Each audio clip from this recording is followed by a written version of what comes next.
Thy word and a light unto my path. From Jeremiah chapter 29 verse 11, and it says together, For I know the plans I have for you, declares the Lord, plans to prosper you and not to harm you, plans to give you hope and a future. Let's say that one more time with faith now. For I know the plans I have for you, declares the Lord, plans to prosper you and not to harm you, plans to give you hope and a future. But thanks be to God, he said, Brock of Pokemon. Now I know 99% of you don't know who that person is, but and you don't watch that. But it's a cartoon. His name is Brock and Pokemon. And I asked my son, why does Brock remind you of me? And he says, because like Brock, you set goals and you don't give up. And I nodded my head, and I said, thank you. And he also said, because he's chinky-eyed. No, because he said because he's a good mentor. But you know, the reason why I bring you every Sunday, not only to bring you closer to God, not only to bless you, but I want to teach you how to have dreams. How many of you believe that God has a purpose for your life? You believe in that? Yes. You're not an accident? No. You're not a blob that came out from the universe, that just came from a mist, and then you suddenly appeared? You believe that when God created you, He had an intention, He had a goal, He had a purpose for your life? Everybody say that. God has a purpose for my life. Do you want to know your purpose? Yes. Brothers and sisters, I'm a guy who likes to simplify things. When I teach, I simplify it to the barest minimum because I believe that's where the secret of success is, when you simplify things. If you want to discover your purpose in life, you do not have to read 103 books. You don't have to attend another 300 seminars. You don't have to go on top of a mountain and meditate in lotus position, meditating for the next 10 years, trying to think of how and what is your purpose in life. You don't have to do that. Ask me, how do I know my purpose in life? Just two simple questions. That's all. Two simple questions. Ask yourself this. Number one, what are my core gifts? And number two, what is my passion in life? That's it. Brother Bo, napakasimple naman yan. I think that's too simple. No, it's not. When God created you, He put core gifts in you, and it's for the purpose. You know, and when He created you with a passion to do something, let me tell you my story. I'm sure I've shared this already with you before. When I was a kid, when my teachers would teach in school and in the classroom, you'd see me writing down furiously in my notebook. I'd be just, you know, my teacher would be there teaching, and I'd be there in my notebook, buried my face in my notebook. But I'm not taking down notes. I'm drawing. Now, some of you who have who remember when you were kids, or maybe you'd remember yourself, or maybe you'd remember your classmates doing that. I would draw and draw and draw. I draw Superman, I draw Aquaman, I draw the Flash, and then when I hit puberty, I drew Wonder Woman, and I drew and drew, and you know what happened? After a while, I began to invent my own superhero. He was called Super Kid. And he was someone who knew Kung Fu and Judo. I wrote the whole story in my mind. And I wrote it down. It was my own comic book. And you know what? I remember, it was my secret identity. Like I was the one. I was Super Kid, you know? And it was fun just being able to do that as a kid. Well, brothers and sisters, I want you to know that was my core gift. And to this day, I still draw. But here's the difference. The difference is I no longer use my pencil and my paper to draw. Now I use my words, my adjectives, my adverbs, and my verbs, and my sentences, and my paragraphs to draw pictures in your mind. Every time I write and every time I speak and preach to you, people ask me that question, Brother Bo, I want to preach like you. Brother Bo, I want to write like you. What should I do? When you write a book, people like it. And when you preach and people listen, they're listening to you. Why? And I tell them why. Because when I preach and when I write, I still draw pictures. I still draw pictures in your mind. And when I preach, you know what I'm saying? When I preach, you see what the story I'm sharing. My training was in the drawing. It was a core gift. You see what I'm saying? Not only that, I asked myself, what's my passion? Say that with me. Passion. What is your passion? What is the thing that you do that when you do it, you're alive? You know what? Last night, I had fever. I had fever in my body. It was high fever. And on the back of my mind, as I was lying down on the couch of my home with fever, my body racked with fever, I said to myself, how can I preach tomorrow morning? Maybe I need to call up another preacher. But then, passion took over. I was inspired by a story that I read that made me say, no, I'm going to preach. I don't care if I'm going to have fever. This is my calling. This is my passion. This is my purpose. And I will preach the gospel. You know what story I read? You want to know what story I read? Yes. It would have been nice to tell you, I read the story of St. Francis of Assisi. I read the story of St. John Vianney or St. John Bosco. When they were sick, they still kept on serving God. No. I read the story of Manny Pacquiao. I read an article about him a few days ago. You know where Manny Pacquiao is right now, right? He's training. He's training, I think, somewhere in the U.S. And guess what? In that news article I read, it said there that he had fever. He had high fever the night before. And you know what he did the next day? He trained anyway. He went into sparring anyway. Why? Because of passion. I'm going to ask you that question. What is the thing that God calls you to do that even if you're sick, you'll still do it? Even if there's some problems, you'll still do it. You got what I'm saying? And I was telling myself last night, if Manny Pacquiao, even he had fever, he'll still train because of an earthly goal. Why not me? I'm sick tonight, but I'm going to preach the gospel tomorrow and bless people. Why? Not for an earthly reward, but for a heavenly reward. I want to bless people, and I want to love people that next day. It might be to bless people through your accounting, or it might be to be a businessman, or it might be to be a mother, or it might be to be a leader. I don't know. But and you'll just have to ask those two questions again and again and again. And when God calls you for a life purpose, He also gives you dreams. Everybody say dreams. Now there are dreams and there are soul dreams. Everybody say soul dreams. Soul dreams. What do I mean by soul dreams? Before I talk about soul dreams, I have just one thing to tell you. Don't diversify. Say that with me, please. When you have, it's so easy to diversify. God calls you to do one thing, and it's so easy to be distracted and to diversify. Diversify only when it comes to the stock market. But don't diversify when it comes to your core gifts and when it comes to your passion. Imagine with me Michael Jordan playing baseball. Can you imagine? You don't have to imagine because he really did it. What if Michael Jordan played baseball? He actually did. After winning 7 times in the Chicago Bulls, the whole NBA tournament, 7 times. You know what he did? He retired, and then he went to baseball. For the first time in minor league Chicago, the baseball was filled with fans.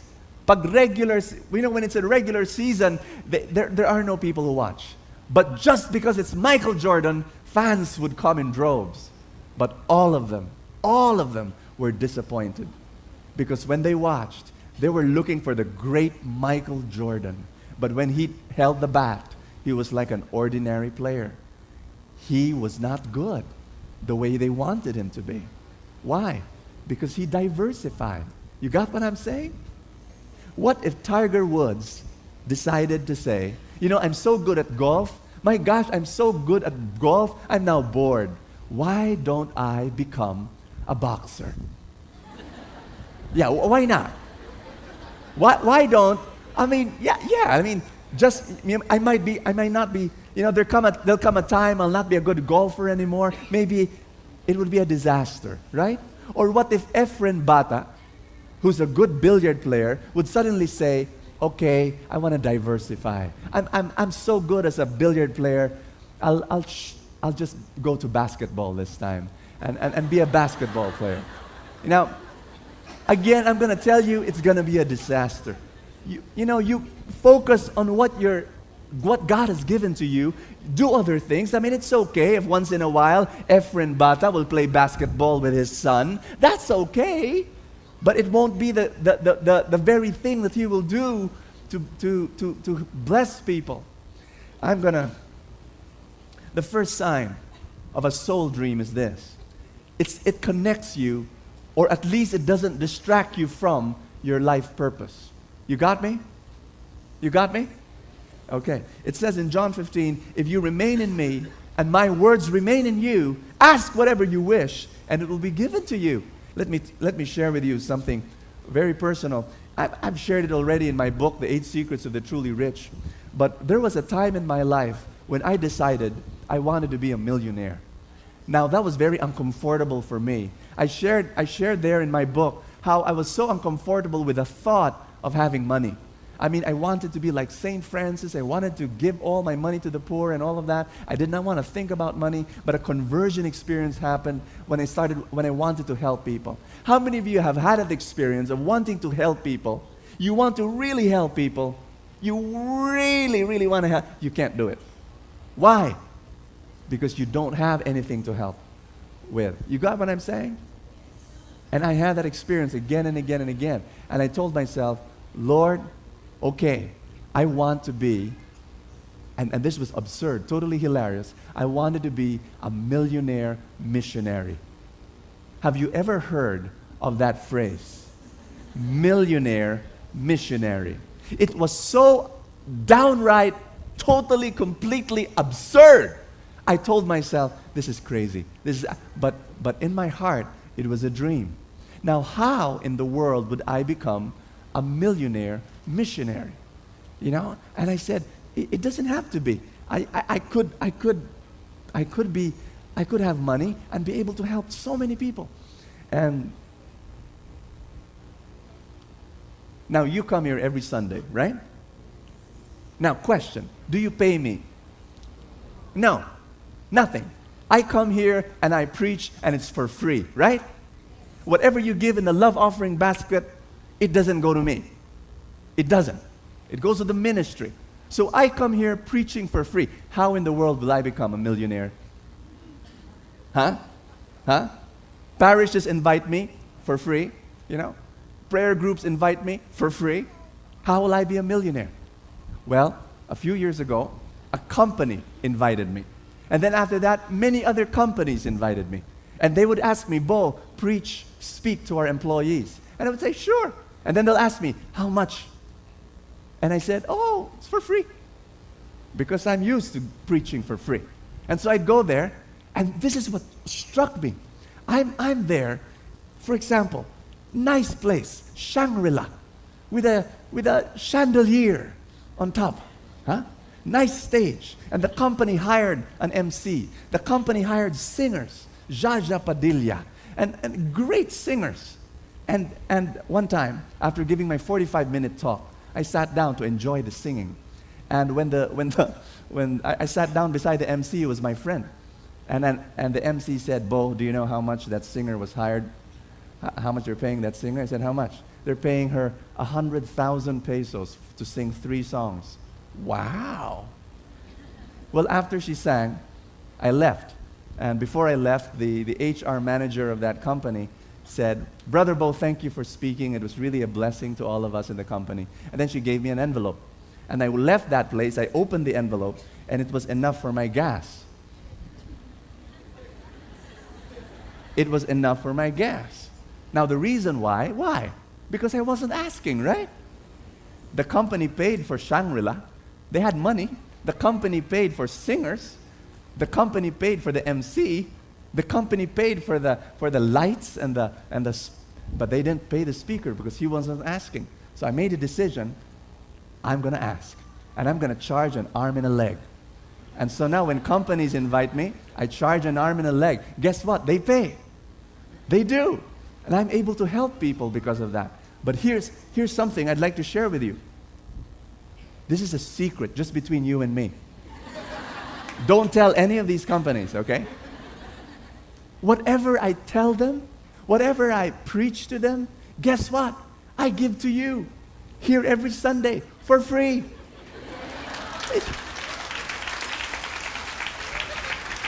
And if they wanted to save money, all they have to do is send their employees here every Sunday. I mean, really. But do you see what I'm saying? I haven't diversified. I wanted to earn money, but I did not diversify. I still kept on preaching the word and preaching the love of God. Now think with me. You think I'm a happy person? Yes. Sign number 4, let's skip 2 and 3 first. But 4th sign is that it makes you happy in the deepest way possible. Do you think I'm a happy person? Yes. Believe you me, brothers and sisters, I wake up every morning and I tell myself I'm going to have fun today. I don't go to work. You think I go to work? No. Every day I have fun. Every day I play. Brothers and sisters, listen to me. Life is short. If you're not having fun with what you're doing, pray and ask God that you have fun. That you do what you're passionate about. Amen? Amen? I was talking to a businessman. He has passion for his business. He loves his business. He loves earning money and he loves selling his product. And I told him, do you work? And he said, no, I don't. I don't. I wake up every morning and I have fun. And I said, that's it. That's what it means. What's your passion? And what are your core gifts? Have fun with it. Tell someone beside you, be happy. Be happy. Find a way to be happy. Find a way. Here's sign number 2. Sign number 2 is that it's your soul dream. Everybody say that again, soul dream. Soul dream. It's connected to your deepest values. It's connected to your deepest values. Let me tell you a story. When I was 16, I watched the movie of Michael J. Fox, Back to the Future. And when I watched that movie, I saw that Michael J. Fox was riding a Toyota 4x4 pickup. And I fell in love with that car. And as a 16-year-old boy, 17, 18-year-old boy, I said to myself, I'm going to own a car one day just like that. And you know what? I went to my father and I said, Dad, what car will you give me? And he said, no, I'll not give you a car. And I'll just give you a little money, but you have to add to it. And so he gave me 40,000 pesos. I added the little savings I had. I could not buy even a second-hand Toyota 4x4 pickup. So when I was in my 20s, my first car was a puny, tiny, scrawny, underpowered, owner-type Jeep. That was my first car. It was assembled in the backyard. And it had second-hand tires because I could not afford brand new tires. Today, brothers and sisters, I want you to know something. I can buy a 4x4 Toyota pickup. I really can. There's such a thing as down payments and monthly amortization. But it's the last car I will buy. True, I dreamt for it. I really wanted it when I was younger. Now, it'll be the last thing I will buy. Why? Because along the way, I got married. I have a beautiful wife. I've got 2 boys. I've got friends who like riding in my car. Brother Bo, can we hitch? Of course. I cannot tell them, go up the pickup under the heat of the sun. Hold on to dear life. No, I want them. My values have changed. Some of your dreams you will outgrow. You got me? Some of your dreams you will outgrow. And you will realize that there are some dreams that you will not outgrow because they're real, They're rooted in your deepest values. There was this man who was such a miser. He was a greedy, greedy man. And he told his wife, "Wife, when I die, I want all our money to be in my coffin." That was his dream. His dream was that when he dies, every single cent that he had would be buried with him. You know, his sisters, his kamag-anak, relatives, friends told his wife, "Don't follow him." But the wife said, "I'm a faithful woman, I will." The man finally died. And when he died, when they were burying him underneath the ground, 6 feet under, as the coffin was being lowered, the wife stood up and said, "Wait! Open the coffin." And they opened the coffin. And she brought with her a safety deposit box made of steel, small one. And she said, "Please put this in the coffin." And everyone wanted to say, "No!" But they put the safety deposit box. They closed the coffin. They put the coffin down. They put soil over the coffin. And all the relatives and all the friends said, "Sister, why did you do it? What did you do?" And the woman said, "I had to follow my husband. I got all the money we had, put it in one bank account. It was worth 1 million. And when they heard, 1 million, oh gosh. And she said, "That's what I did. I put it in one bank account. And then I wrote a check, 1 million. I put it in the safety deposit box. I put it in the coffin. And if my husband needs the money, he needs to go to a bank and cash the check."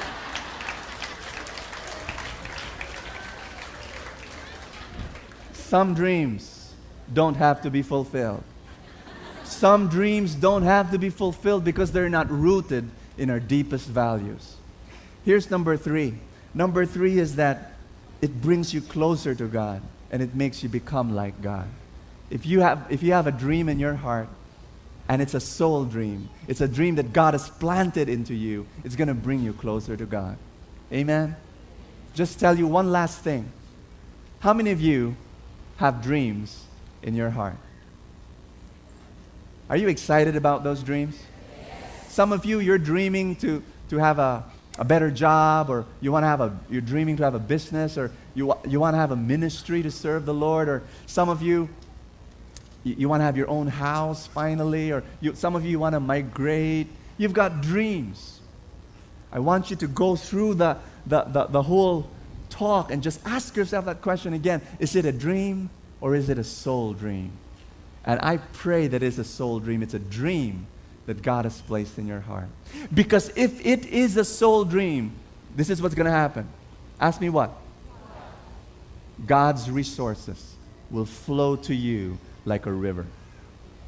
I'll say that again. When you have a soul dream and you pursue that dream with passion, God's resources will flow to you like a river, like a rampaging, wild, raging river. Blessings will roll down at your feet, begging you to receive them. You don't even have to look for the blessing. The blessing will come. That's my experience. I will tell you, that's my experience. Just one story. I can share with you 100 stories. In 1995, we built Anawim, our ministry for the poor. My dream was to have 10 homes on that property. We did not have any money. I went to our contractor and I said, "Can you build 10 homes?" He asked me, "How much money do you have?" I said, "We have 200,000 pesos. And he said, "We can't build 10 homes with 200,000. And he said, "Every week I'll give you money. How much money do you need? Just start building." And he said, "Well, I need about maybe 75,000 pesos a week." During 1995, that was pretty a lot. And he was just going to build bamboo huts, nothing concrete, very cheap. And he said 75,000 a week. And I said, "Fine, we'll give that to you." At the back of my mind, I was saying, "Oh God, 75,000 a week." But that happened. In 8 months, we were able to build 10 homes and money came. You attract God's resources when you have a soul dream, when you pursue your dream with passion. Amen.